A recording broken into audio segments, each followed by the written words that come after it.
early on, we heard Kelly Gonzalez's parents speaking out, stating she was the target. And I understand that because her wounds were so much more heinous than Maddie's. But according to this new bombshell theory, Maddie was in fact the target.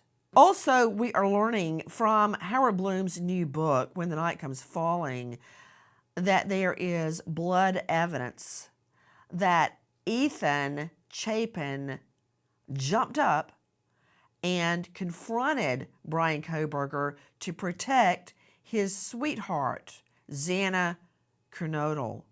To Howard Blum, I know that you have researched this so much that it's may have become, SOP to you, but to us, the revelations that you make in your book are, let me just say, illuminating.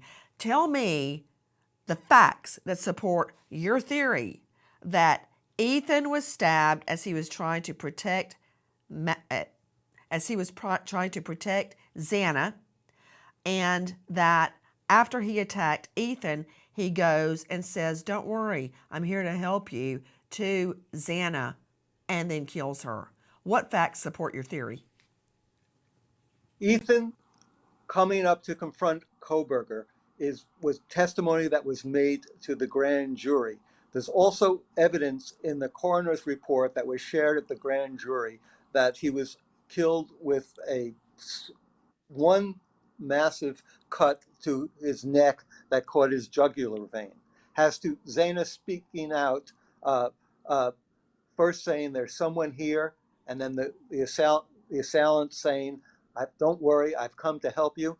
That's in the police documents. I think that's arguably one of the most chilling parts of this entire night. The suspect approaching Xana and saying, "Don't worry, I've come to help you." I think that shows his maliciousness, uh, his total commitment to the crime and to taking this victim and to making sure that anyone who encounters him is not going to live.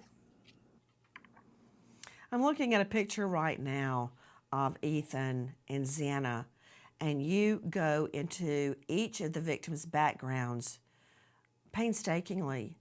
And Xana had an upsetting background as a child. Both of her parents had been in and out of jail. And what does she do? She survives. She works harder and harder and harder. She's taken in by her aunt. And she is victorious against all odds. And I am just imagining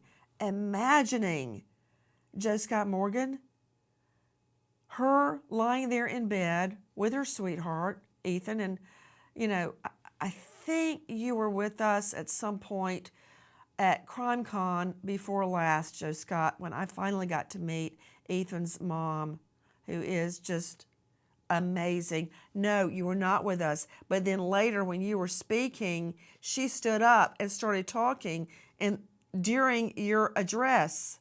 And what a woman, the strength that mom had. She just remembering her and what she said to me at CrimeCon still strikes me to this day. To you, Joe Scott, regarding the evidence, the blood spatter, the blood trail, the blood transfers, and what Howard Blum is saying, I want to merge those. Because if I were telling this to a jury, I would have to. I would have to describe what Howard Blum says about how Kohberger comes into the room and he is confronted by Ethan to protect his sweetheart, Xana. Ethan is murdered by a slicing stab to the jugular. And then the killer, as Ethan crumples to the ground, moves forward to his next target, Xana Kernodle. And she's afraid.